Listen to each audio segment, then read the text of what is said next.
Edmund Nielsen Woodwinds has been serving the double reed community for 70 years. Nielsen sells a wide variety of oboe, oboe d'amore, English horn, bassoon, and contrabassoon reeds and cane, as well as reed-making accessories, reed cases, and lafrex. And of course, they have the classic Nielsen wedge knife, which features a double hollow ground and choice of handle size. In addition, they have many other knives available. Nielsen has long been known for their large Heckel bassoon bocal inventory. Fill out their online trial form to find the perfect Heckel bocal for you. For all your double reed accessory needs, Nielsen is ready to help you. Barton Cane, revolutionizing gouged, shaped, and profiled bassoon cane with precision, consistency, and love since 2012.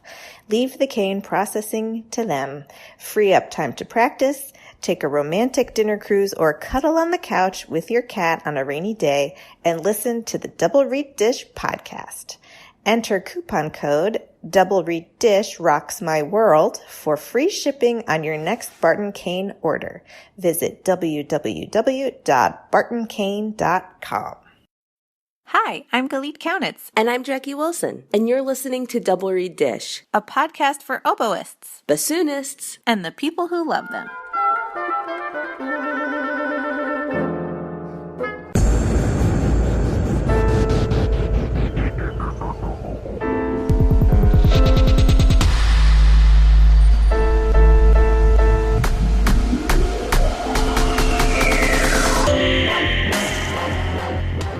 From our new normal. Yes, from our quarantine where I stay at home and ask my wife to do everything outside the house. Yeah, today is our first, we're recording this on Monday, and it's our first day sort of, quote, back to school after an extended spring break. So I'm going to see my students today at, quote, studio class for the first time in over 2 weeks. And I'm really excited to see their faces, but it's going to be a little strange. It's going to take some getting used to.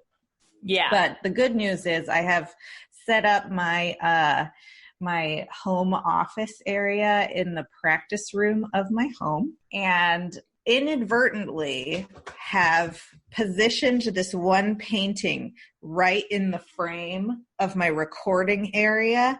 It's like something I inherited from my father's side of the family. And I call it the judgmental rabbi, because it's just this portrait of this rabbi glaring. It's right in the frame. Judgmental rabbi doesn't like that high D.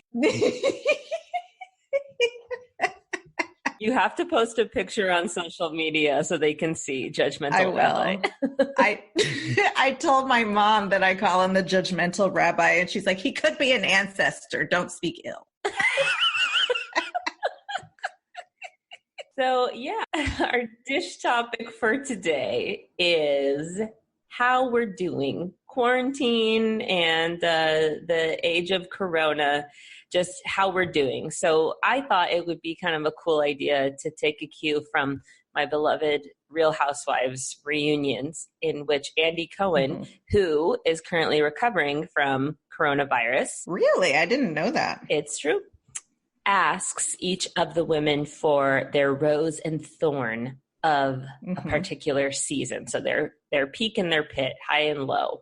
So yeah, how have you been, Rose and Thorn? Well, I have to admit, I was built for this. I love being home. I want to be home all the time. I guess my rose, well, I have a really big rose, and her name is Ruby. My friend found a puppy on a walk and posted about it on Facebook groups, and we've been monitoring all the, lost pet online things and calling around to vets and shelters, and nobody seems to be looking for this puppy. So she's ours now. She's really sweet. She's a 4-month-old hound mix. She's getting wrinklier by the minute. She's really, really sweet, and she's really fun, and Luna loves her. I just, it's not a little work. It's a lot of work. She's a lot of work. But, she's going to be such a great dog and she's going to have a beautiful life. And it just feels really great to open up to more love in your life rather than less. But the biggest thorn is that I miss my students. And it's going to be weird teaching them over Zoom. And I guess the biggest thorn is knowing that so many of the students have lost a significant amount of income because of all of these canceled gigs. And I know that they're nervous. The uncertainty of it is disconcerting. So I guess that's the biggest one for me. Like, I'm personally doing okay, but I know that, at USM, we have a lot of students with food insecurity and students below the poverty line and first generation college students that are really like thrown off with all of this change and adjustment. I'm going a little mama bear thinking about what can I do? And I just can't think of all that much. So that's the biggest thorn, I guess, is feeling a little bit helpless. What's yours? My thorn is a little selfish. And I know that's something that a lot of people are struggling with is their personal disappointments in proportion to what the world is actually struggling with. So let me preface this by saying that I know this is a personal disappointment and not in any way comparable to the devastation that some people are feeling. Yes, but you cannot compare suffering and you have to feel your feelings. It's true. So I think my biggest thorn has been IDRS getting canceled. Yeah, 1,000%. I was just kind of looking forward to everything about it. Benjamin told me when he submitted the proposal to host. So I've been anticipating this for years before it was even announced. I'm alumni and I love the University of Iowa. And we had this like Hawkeye alumni quartet, that was gonna play, and Stephanie Patterson from Columbus State and I were going to do this duo recital, and they'd given us a 90-minute show slot, and we had the giveaway, and it was going to be in Iowa City, and I was going to get to see Benjamin before I moved and get to see Iowa City before I moved. So to have that kind of pulled out from underneath has been a bummer. I'll be honest that I cried when it was announced. Oh, Jack. And then it kind of threw me off my practicing for a while because I just kind of didn't know what I was practicing for. And the attitude of you were having a sad. Yeah, it's like, I know the response should be, wow, look at all the time for fundamentals, for etudes, when life requires us to be repertoire based so much of the time. And I'm confident that I'll hold myself accountable for that professional mindset. But it took me a couple days / last week to kind of just, like you said, let myself feel my feelings and then, okay, moving on. I felt them and moving on. But that's by far been my biggest thorn. And just shout out to Benjamin Coelho and Courtney Miller for all of their efforts organizing that conference. What a generous act for our field. A tremendous amount of work. My rose has been time. Kind of like you were saying, I'm not the personality that's going to struggle with being at home. Like, I just want to know the PJ situation. Are you doing daytime pajamas? Okay. So I have like my workout clothes, which I have like workout clothes I actually work out in, and then workout clothes to wear during the day, like the running pants, because they're so comfy. Athleisure. Exactly. So that's what I've been doing a lot of. And then also for my birthday, I treated myself to a brand new pair of fleece sweatpants.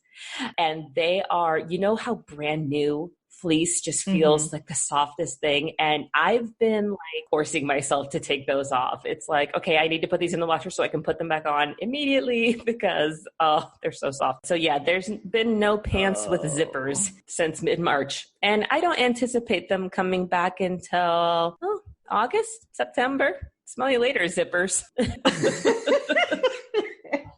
But yeah, just having the time, like we all, get these ideas of, oh, wouldn't it be cool to do this project or work on this thing? And it's just so hard to set aside time with life and whatnot. And I have time to practice and make reads and be with my loved ones in the house and maybe read a book or take a nap, that type of thing. So shout out to all the extroverts out there. I don't know how you're doing it, but not a problem for me. We asked our listeners how they're doing, and we got a lot of silver lining, optimistic responses. I'd love to dig into those a little bit. My favorite one is from Noah. He says, my quintet, except for our lovely horn player, lives together, so we're stuck in quarantine. Chamber music and wine all day, every day. The best. Philip says, my music life schedule is different every day, so it's hard to maintain a good sleep-wake cycle. But because of this virus, I'm less busy and able to stabilize my health. I actually feel much better now than when we were all working. Meanwhile, I'm doing more fundamentals and correcting some bad habits I have in my playing, embouchure, posture, articulation, etc. So yeah, just taking time to reset everything. Oh, that's so good. Dylan says, for me, my orchestral gig line for April would have been a blast to perform both Beethoven 9 and his Missa Solemnis on back-to-back weekends, but I trust these opportunities will head my way again in the future. It is incredibly heartwarming seeing the plethora of folks utilizing social media and video platforms demonstrating their skills as artists and developing musicians. I have this fantasy that once it is safe for folks to socialize, that there will be a renaissance of new works, more chamber music performances, visual art exhibitions, more drag and multimedia performances in efforts to bring our communities back together again. Lovely, lovely sentiment. I certainly hope so. Yeah, I guess the other thing I'd love to say is we don't want to be tone deaf and not acknowledge the current events of the world, but that we've decided this is going to be our last Corona-centered dish episode because we also want to be an escape for all of our listeners, and we don't have to marinate in this. We all know what's happening. We're taking it seriously. And if the worst thing that's happening is a convention gets canceled or we have to have studio class online, we are very, very blessed.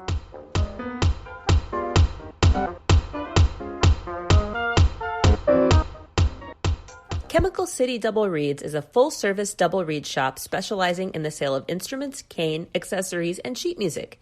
Double Reed Dish listeners can enjoy free shipping with code DRDISH, all caps, no spaces. Visit them in Baton Rouge, Louisiana, or online at chemicalcityreeds.com. Singin' Dog Double Reed Supplies is an online double reed shop and one of the largest suppliers of high-quality and affordable professional and student reeds for oboe and bassoon in the USA. Please visit them at www.singindog.com to see all of their products.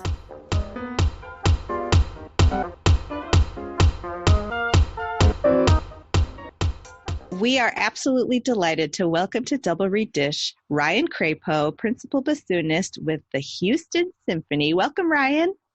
Hi, thanks for having me on. Would you start by telling us how you came to play the bassoon? I have always loved music and loved music by trying to make music. And so my mom gave me piano lessons very briefly. I think she very quickly got annoyed with me because I didn't want to practice. I just wanted to play all the good stuff. And so I did piano for a little bit. And by the time band auditions rolled around in the 5th grade, I was so eager. I could not wait to get into band. I grew up in a small town, so that was the only option was the concert and marching bands. So I was pretty gung-ho about wind instruments specifically. I wanted to play the oboe.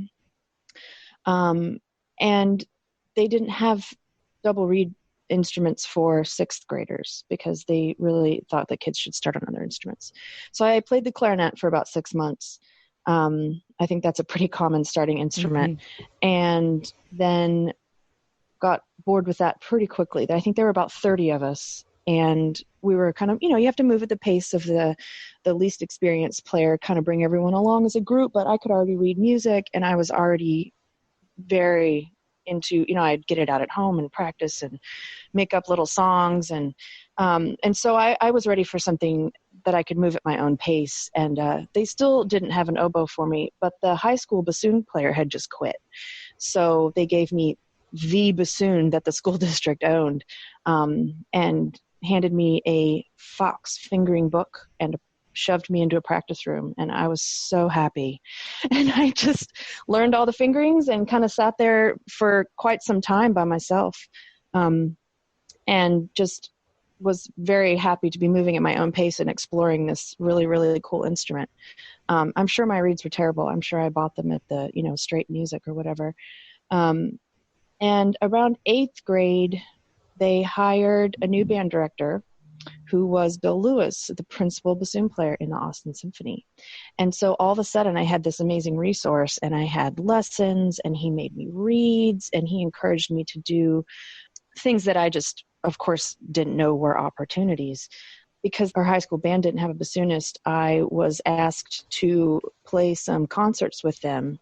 I even went on a little trip with them to a performance at a competition. And it was really exciting. And I was being pulled upward to these better players, and, just being shown the sort of more sophisticated way of approaching an instrument pretty early. And I was very excited about that. And when we got into high school, you can't march with a bassoon. And so I kind of picked up the flute and the piccolo, and I played some pit instruments for a while. But I was always coming back to the bassoon. And I don't know what year it was exactly, but I was definitely like, this is what I'm going to do. I'm going to study music. I'm going to be a band director. That was because I had these great role models. I loved my band directors, and they were all really dedicated, intelligent, exciting people who they just loved music, and they loved teaching music to kids. And I just thought that was such a great job. So where did you go from there? How did you embark on this journey? And we know that you did not become a band director. So how did your thinking shift to prioritize being a professional orchestral bassoonist? Well, when I went to UT, I had applied to many schools, and I ended up at University of Texas at Austin and was studying with Kristen Jensen there. And after a couple of years, I found myself really resistant to the idea of beginning my education classes, conducting classes, and marching band classes. You have to learn how to chart, and you have to do these kinds of things. And I had already had this plan that for my junior year, I was going to study abroad. In high school, I had spent my junior year living in Germany, and I didn't really play the bassoon that much that year. I was just attending a regular old high school and living with a family and learning German. And so I was pretty intent on doing that again. So my junior year of college, I had applied for several scholarships offered by the university and received one to go study in this little town called Würzburg. And the scholarship actually, they offered me the chance to, instead of studying at the technical university, if I applied and was accepted at the conservatory in that town, then they would pay for me to do that instead. So I flew to Germany and I auditioned at this little school. There's little schools everywhere, and they're all fantastic. And so I was actually accepted to this school and was given this opportunity to study in Germany, where, birthplace of the bassoon, right? So I studied with this guy, Albrecht Holder, who was kind of former principal in Stuttgart. And he basically kind of changed the direction of what I thought was possible and what I could do. He didn't let me do anything but fundamentals and intervals and sound control work for about 6 or 7 weeks. And he had also placed me in a class with 18-year-olds. Here I am, I'm 20, 21. And he was like, yeah, you don't have all these fundamentals. You need to go way back to the beginning and start over. And of course, I was just being me. I was very excited to hear that. Just so weird. It's so weird. But I could not wait to oh, you're going to teach me something new. I was so excited. And after that year of working really hard with him and seeing progress and just basically being shown a different way to do the same things. And I'm sure Miss Jensen had told me all the same things, but I wasn't ready to hear it, or it was just said in a slightly different way. And when I came back from that year, I was like, I think I can do this. I think I can do this as a performance major. So I came back and switched my degree plan and finished out, I did another year and a half at UT after that, and started applying to grad schools with now the idea that I was no longer going to be a band director, but I was going to try to get an orchestral job. And so I applied to a few different places and then was accepted at Rice University with Ben Kamens. I'm going to ask a question that is a little bit off track of your, career trajectory, but it sounds like you embody the idea of a growth mindset.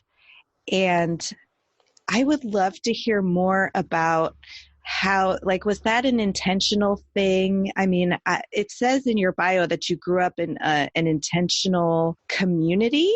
And does that have something to do with how open you are to learning and criticism? And it's almost like you have a free attitude toward learning something new, and it doesn't matter if you got placed with the 18-year-olds when you were 21. You were like, oh yes, I want to learn something new. Can you talk to us more about that? I can try. I don't know that it is intentional on my part, actually. I like learning stuff. I liked school. Of course it helps that I was successful in school. Made me feel good, but I like taking tests. I like being challenged. I like physical challenges. I like mental challenges. I like things that put me out of my comfort zone in a way.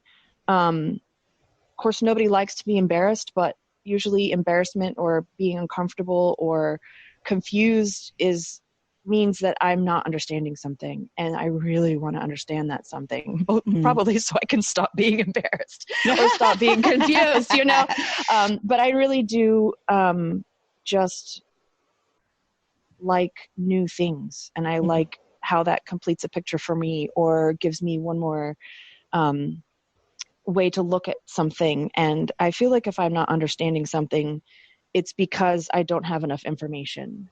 And so I spend a lot of time gathering information, I'm sure to the annoyance of some people who come on, just make a decision. I'm like, no, there must be one more piece of information that I need before I can make this, not very important decision. Yeah. So I think that's part of it. I do, in our community, it was, because it was intentional, we weren't just neighbors. We made an effort to settle disputes and have conversations about what we all wanted and how we were going to achieve those goals, whether it was sort of social behaviors or how we wanted to raise kids, or everyone was an independent family. It wasn't like a commune, but we still spent so much time together, and there was a lot of feedback that, of course, is going to make people uncomfortable, and that it's going to make, it's like having roommates, except we didn't live in the same house. You have to have those conversations if you're going to keep living together. And so we had these, we lived out there for 20 or 30 years. It's kind of, the community has broken up a tiny bit as people move a little bit further away because their kids have left the house or whatever. But we lived together for quite some time, and those are very deep relationships, and they take a lot of work, no matter how friendly and loving and hopeful everybody is. And so I do think that is the ability to sit there and have someone tell you, I'm really unhappy with you, and doing it in a way that's constructive because you respect each other and love each other. I think that translates to a teacher who you respect and love, and hopefully they respect and love you, telling you, I'm not happy with what you're doing.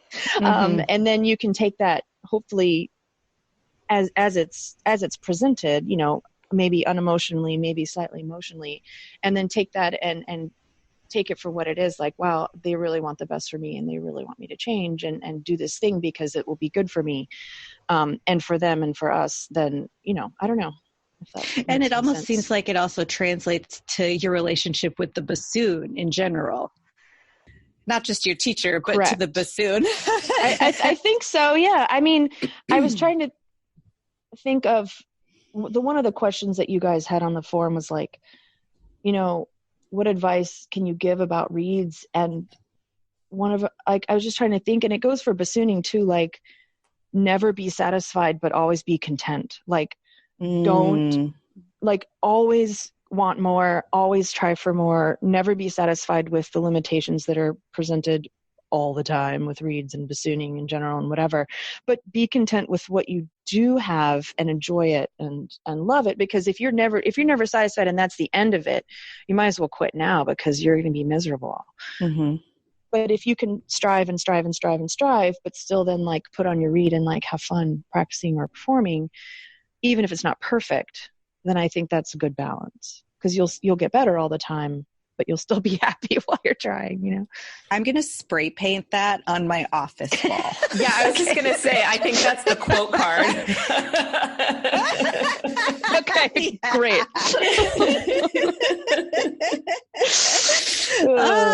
So now that I've completely derailed us. Totally fine. Well, so yeah, getting back to your kind of trajectory, can you talk us through now setting your intention on orchestral playing and the process of beginning to take auditions and winning your position with the Houston Symphony? So I felt a little bit behind the curve at that point. I had not done any summer festivals. I had not taken any auditions. And so when I was accepted at Rice, I kind of had the feeling like, oh man, it's time to get the ball rolling here. Like I really need to kind of do what everybody else is doing. I need to enter this field. And there were other kids at UT who had, been doing festivals and that type of thing. I think I'd applied to a few places, but not gotten in. I had done some competitions. I was a finalist for the Gillet competition in 2004 and 6.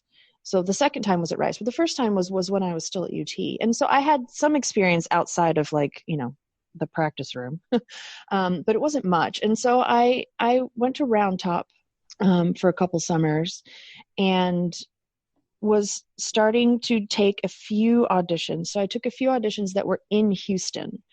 I always get a slow start with just about everything. So I was like, oh, look, I can drive to this audition. Okay, fine. I took it. And I didn't get anywhere. I took a few for the ballet and a few for the opera, and I took one for the symphony. The principal position was actually had been open at the time since Cayman's left around 2001. It was open.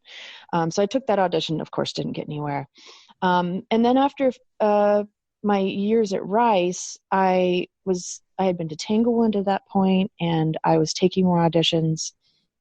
And I took some auditions in Atlanta and St. Louis, and I was really starting to get a hang of like the level that I needed to be at to take these auditions, and how much preparation needed to go in and how seriously I needed to take it. And when I took the St. Louis audition this summer right after I graduated and actually made it to the finals. This was for associate principal. And I was so nervous, and I felt like I had no idea what I was doing. And I was, calling Caymans in between rounds. What do I do now? And he was just, his advice was like, they like you or they would not have advanced you. Just play like yourself. And I was beautiful. Like, okay, I guess, so I was, was not hired for the position, which is fine. But I was, I was like, okay, this is a good sign. This means I need to keep going. And so in the meantime, I had graduated, and my husband and I had moved back to Austin. And because he had been, this is sort of an aside, I got married in 2003. I was a senior, and my husband, at the same time I was accepting grad school applications, he was also applying to grad school for composition. but ended up not getting accepted to Rice and decided to instead become a firefighter because that's related. Wow. And so he was now had been so by the time I'm graduating from Rice, he had been an Austin firefighter for 2 years and had been commuting to Austin every third day. So we moved back to Austin like in a hot second, like as soon as we could, because the commute was so tough. Isn't it 3 hours? It's 3 hours. Yeah, that's a lot. And he was like not sleeping at night and like doing, it was really tough. So we moved back to Austin, rented a house for my parents. And I was like, okay, well, I'm going to take auditions and I'm going to gig as much as possible. Darius Hale, the second bassoonist in the Austin Symphony, was very ill at the time. And so she asked me to play for her in the symphony and in her quintet. So I had this, this great work while I was there. So lucky. And my husband and I had also discussed like, well, gosh, if we're going to start a family, we should do it now while my parents are around and while we have help. So we got pregnant. And so in October right after graduating from Rice in October, I was pregnant and proceeded to be very ill for many weeks. I had terrible morning sickness with the first one.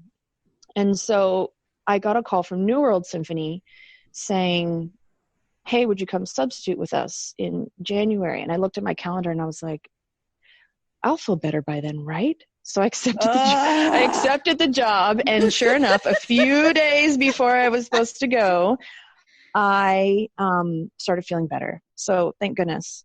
I flew out there, and had a fun week with New World, whom I had never played with before. This is my first sort of I had played with the Austin Symphony, but this is my first sort of more, I guess it's a professional gig. So I was excited.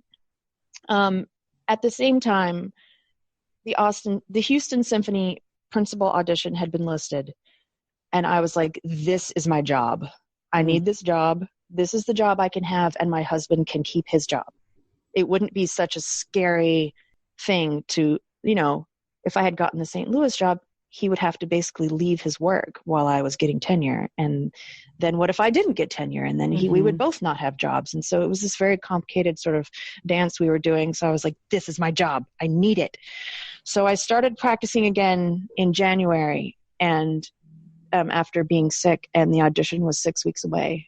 And I busted my booty, and I practiced so many hours every day. And I did everything I knew I had to do. I went and played for people. I recorded myself. I drove back to Houston and hired a bunch of my friends for pizza to play through the chamber music excerpts with me, because there were chamber music excerpts on it. And I practiced etudes, and I did all the things. I went and played for Larry Ratcliffe. I went and played for Ben Kamens. And I was so focused on this goal. And I came in, I felt really good, and I advanced into the semis. And then we played the semis, and I felt really good, and I advanced to the finals. And the finals were not until May. And so I was pretty nervous about that. I was going to be 7.5 months pregnant. And I didn't know if that would affect how I played. I didn't know if that would affect how people saw me. And so I kept practicing, was doing gigs, kept practicing. And that rolled around in late May or mid-May. And there were 6 of us. And I was looking around at these other people, and they're all really good. And they're all working just as hard as I am, and it was exciting to be there.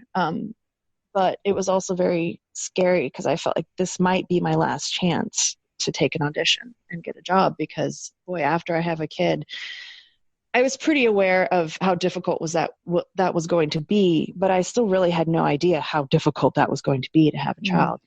And so they moved us to a super final, and there were 3 of us, and they ended up offering the job to me. And it was one of those just unbelievably bittersweet successes, like, oh my gosh, I have this incredible job. It's a dream job. I'm in a city I'm familiar with. Like my teacher, Cayman's and my mentor is here, and I'm going to have this good support system. And oh my goodness, I'm about to have a baby, and my husband's going to have to start commuting again, and we'll be away from my family, and we won't have that help anymore. And so it was just this very wonderful and awful thing all at once. So the symphony was wonderful. They allowed me a lot of time. They basically gave me maternity leave before I even started. And so I didn't start the job until December.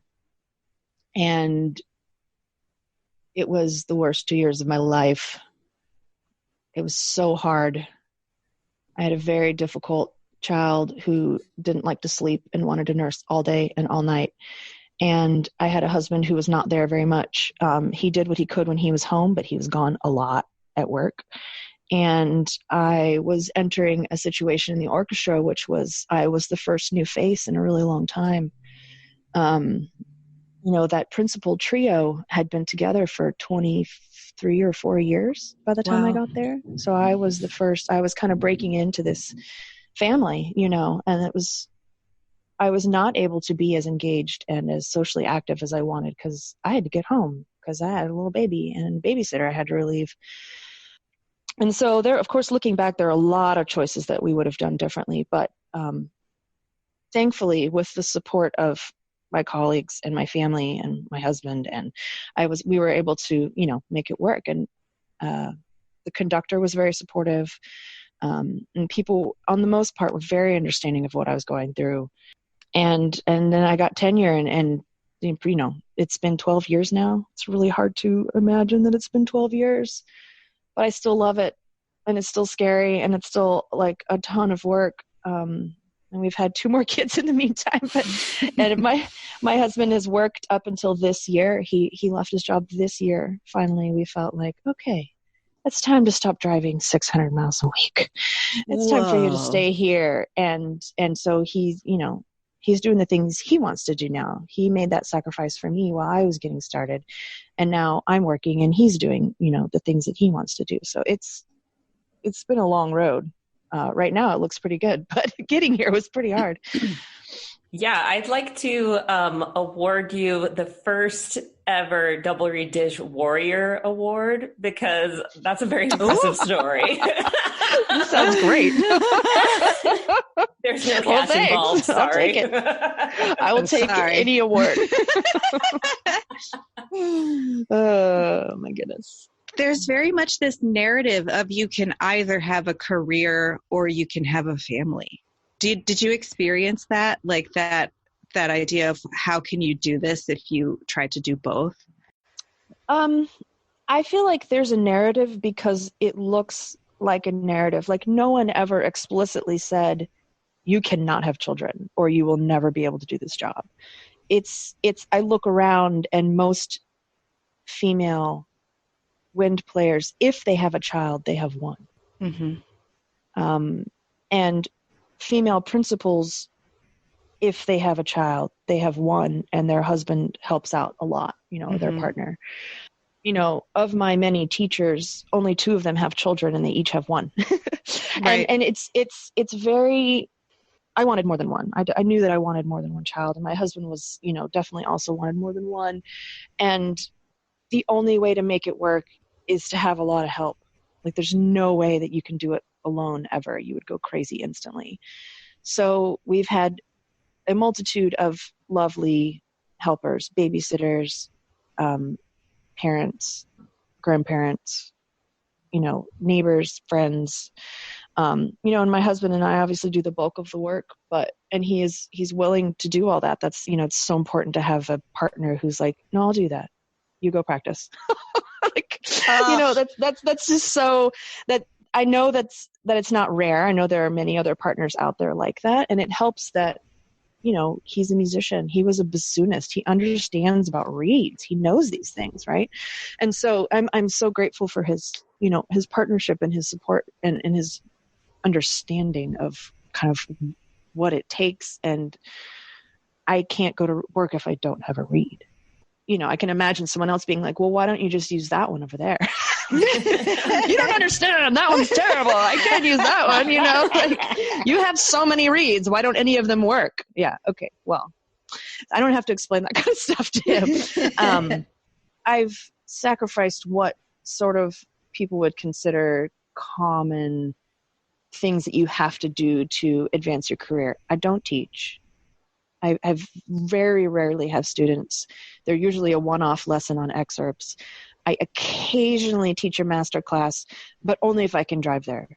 And I'm not active with IDRS, and I don't give recitals. I don't go out for drinks after concerts. I don't do these things that helps with the social fabric of the orchestra, And recently I've started to be able to do more of these things.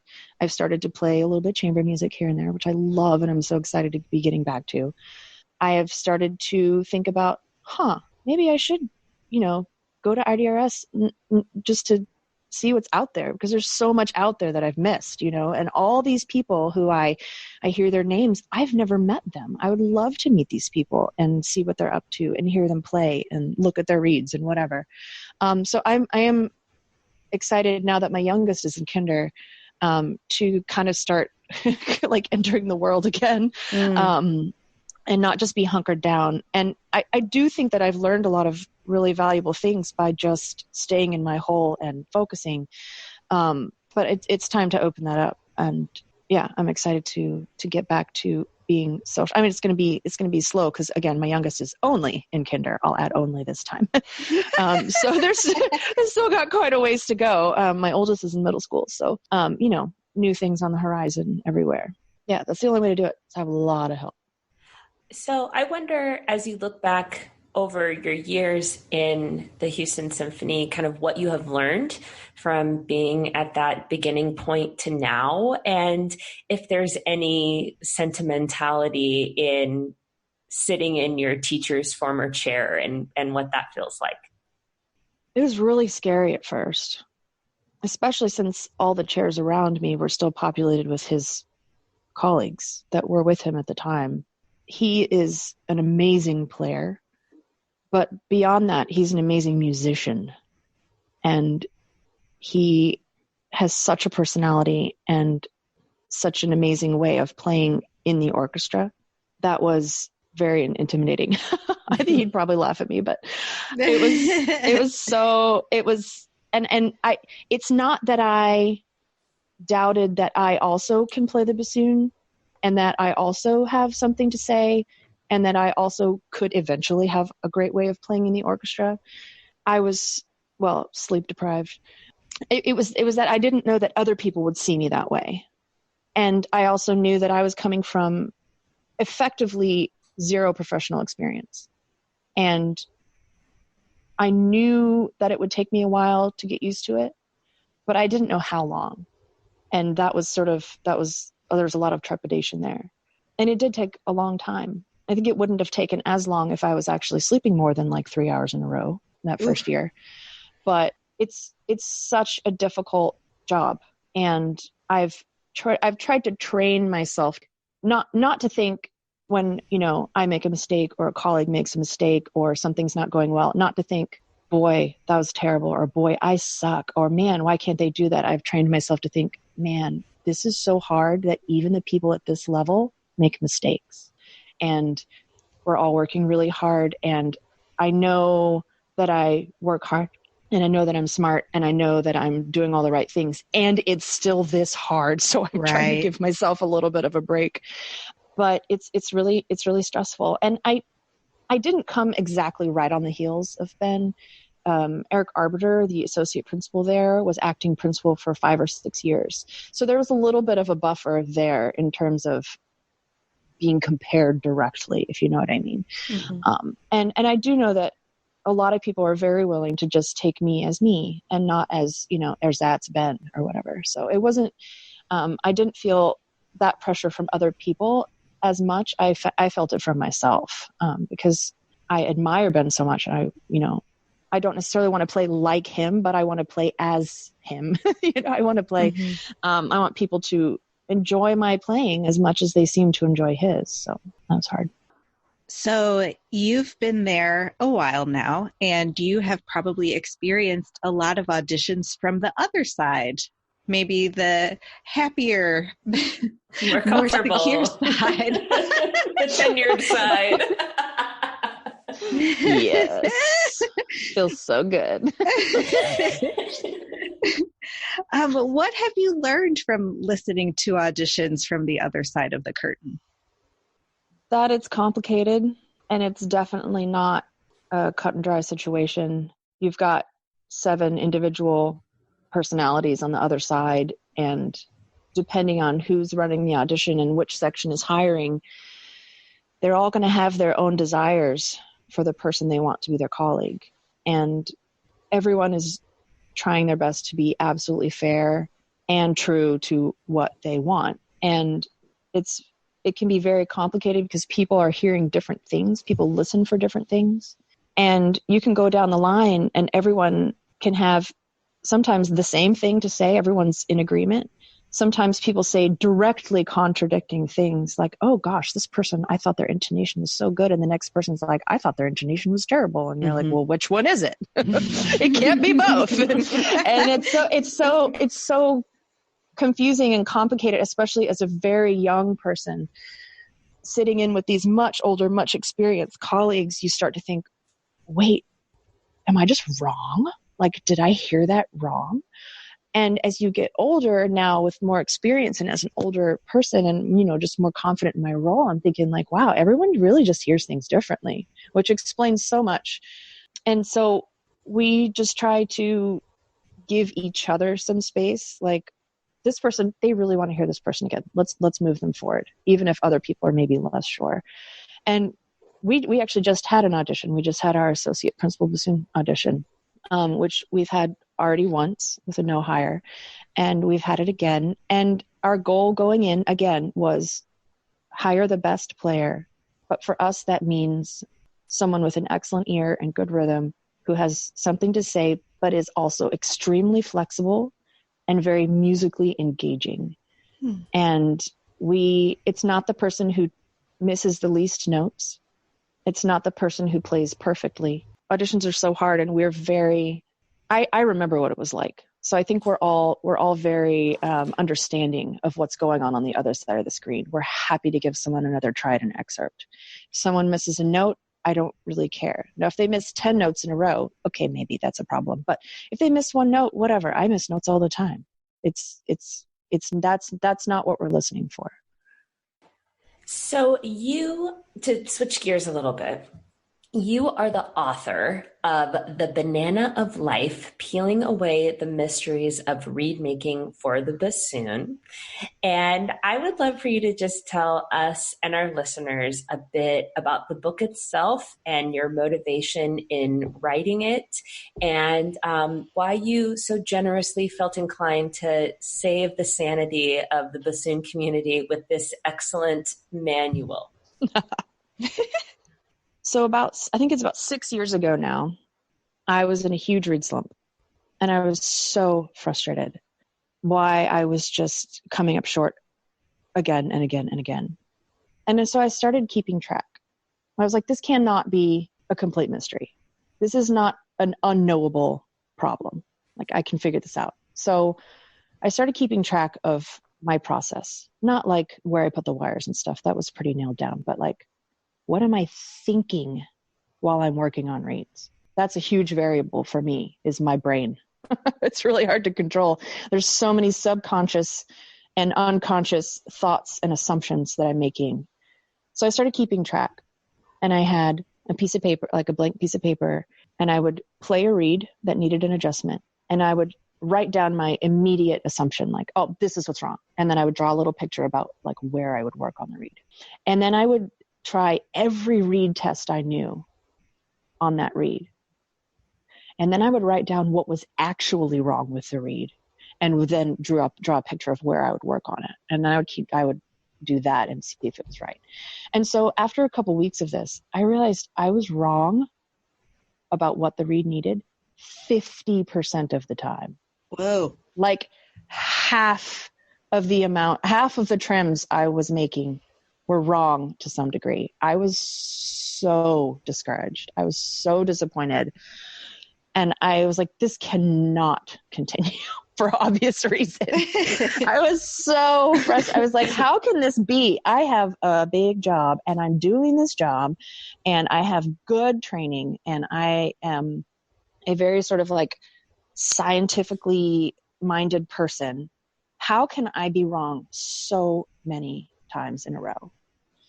And so I started slowing everything down and examining everything I thought about reads. And I got out all my journals from school and I typed a lot of it up and I printed it out and I just started cutting out things and putting like ideas together.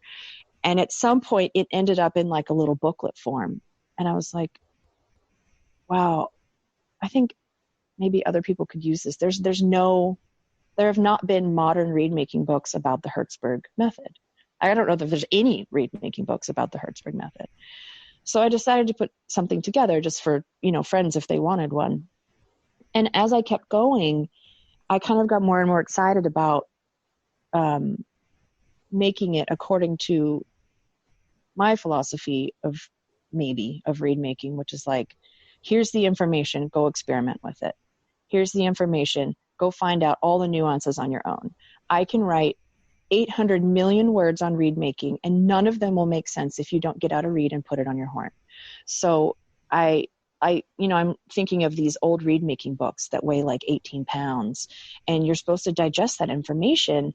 And I feel like that really gets in the way of experimenting and just doing the work. And so I was like, well, what if I make this itty bitty little book that can sit open on your stand and there's like one idea a page, one piece of information that people can take and just chew on it and work at it. And like, I feel even like looking through my old journals, which I would do fairly consistently over the years, I'd always find something like, oh man, I forgot I was supposed to be doing this. Or, oh man, yeah, I remember that. That means something totally different now. I'm going to take this in a new direction now. And so I felt like that experience has been really valuable for me. So I know I have all my handouts from school, but I know friends who didn't take notes and they didn't have all those handouts. So what if I just put those at the beginning of the book, like wires and shape and all that kind of stuff. And there are many read styles and many of them are very functional and can do what people want to do. I really believe in this particular read style. So I was like, well, how about I make it specifically Hertzberg read making? And Ben Kamen's, because I know he has actually added a lot in terms of specificity. I cannot say that word. In terms of how the specific measurements can apply to different things. I think Hertzberg was a little more vague. He offered a lot of options, but maybe not sort of a neutral starting point. And Ben Kamen's kind of did that. So that's why I added his name in there. And obviously that's who I studied with. And then I decided to add some silly stuff because we have to take this with a sense of humor or we'll never survive how difficult this is. And just added a few things that had helped me and that I found that were interesting.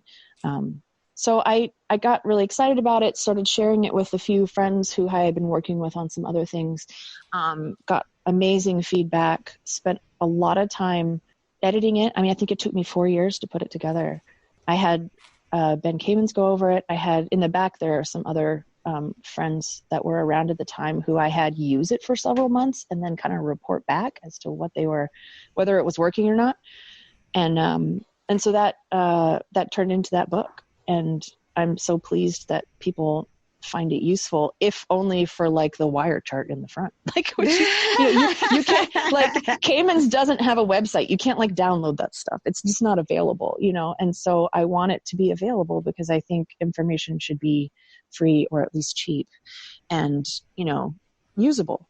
And so I've gotten some really nice feedback. I've been very pleased with the reception of it. So.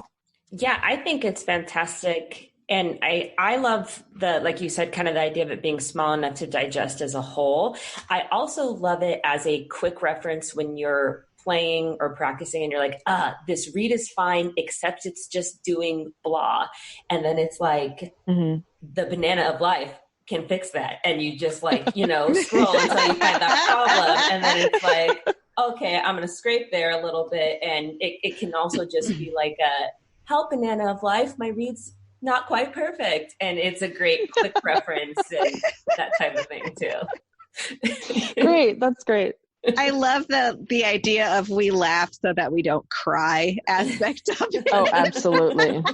Don't get me wrong. I cry plenty, but I try to mostly laugh so that I don't cry.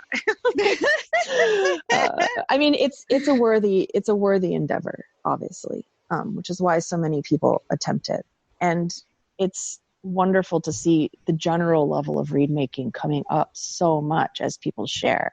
You know, I hear these stories about like, well, you know, so-and-so would never share their read secrets. And I'm like, why? Like, we need all the help we can get. Exactly. Everybody should get any information that they need to help them. This should not be a secret. It's not a competitive thing.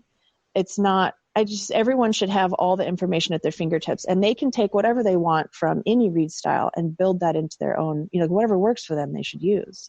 So I'm wondering what exciting projects or concerts or, I don't know, anything you're looking forward to coming up on the horizon that you'd like to tell us and our listeners about.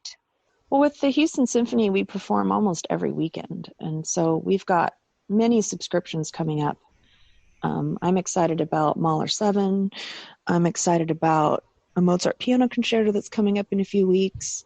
Yeah, we have family concerts, we have subscriptions, we have pops. I don't perform outside the orchestra very much for, you know, family reasons, and gosh, that's a lot of practicing. But I next season, so the 2021 season, toward the end of the season, I will be performing the Mozart Sinfonia Concertante on a subscription concert with our music director, and so I'm already getting excited about that. But in terms of other solo kind of stuff, I don't really have anything coming up. That's a life goal eventually. I'd like to give recitals and play sonatas and things. What advice do you have for a young musician who aspires to have a career like yours? I guess be curious. Be curious about everything. And I've learned things outside the realm of music that have really come over into the realm of music and taught me a lot of things about how to practice and what's important and how to do things. You have to be very mindful. Distraction will kill just about anything. Motivation, efficiency. And you have to be extremely efficient. You have to pay attention to everything you're doing. And that's exhausting. Mm-hmm. And it really is a skill to teach yourself how to pay attention to yourself and ask questions. You know, our thoughts are going on in our head, and they seem very natural because they're in our head. They seem true and they feel true. Well, that's not the case a lot of the time. You put on a read and you're like, oh gosh, this is flat. Well, is it? It feels flat. Did you check a tuner? It might not be flat.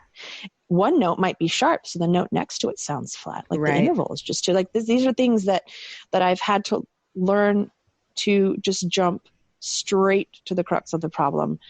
When my kiddos were little, I had 45 minutes to practice sometimes. And it's like, all right, what do I do? Okay, this piece doesn't have anything above a high A. So it scales to A.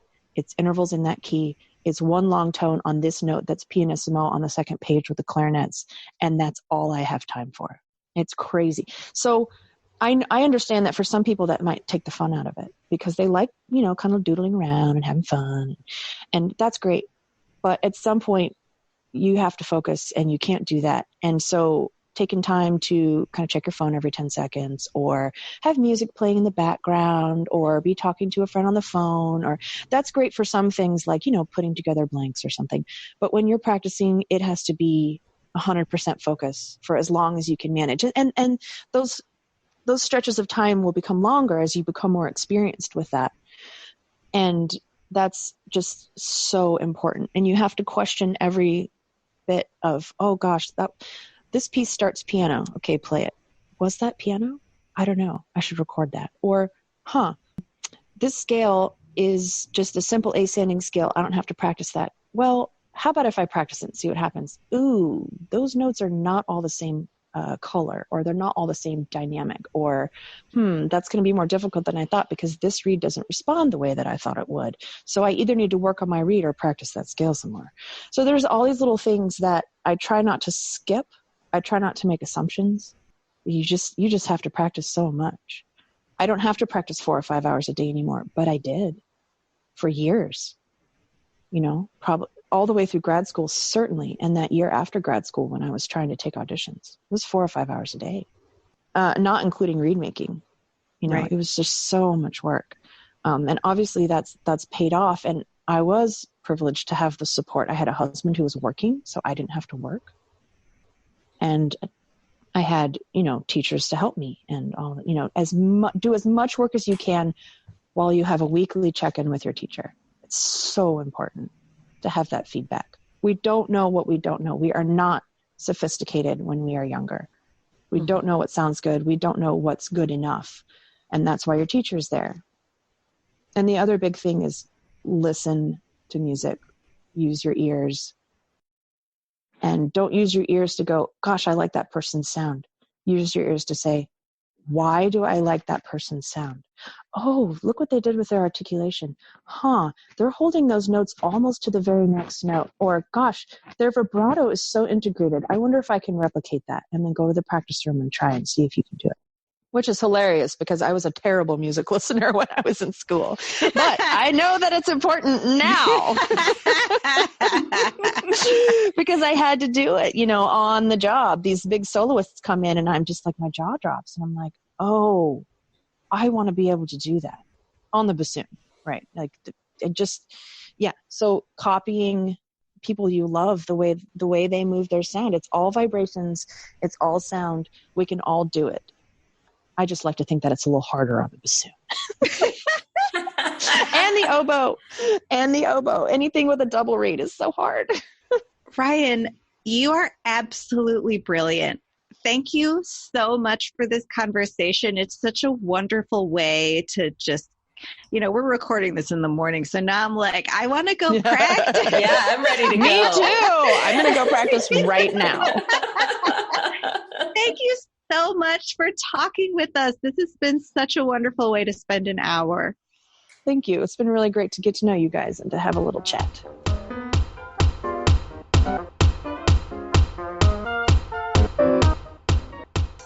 Thank you for joining us for that episode. We hope you enjoyed that interview. As always, please follow us on all of the social media platforms, and you can listen to us anywhere that you get your podcasts. Don't forget to tune in for our next episode where we bring you an interview with international oboe superstar Philippe Tondre. Until then, take care of each other and stay healthy. It's time to end this nerd parade. Go make reeds.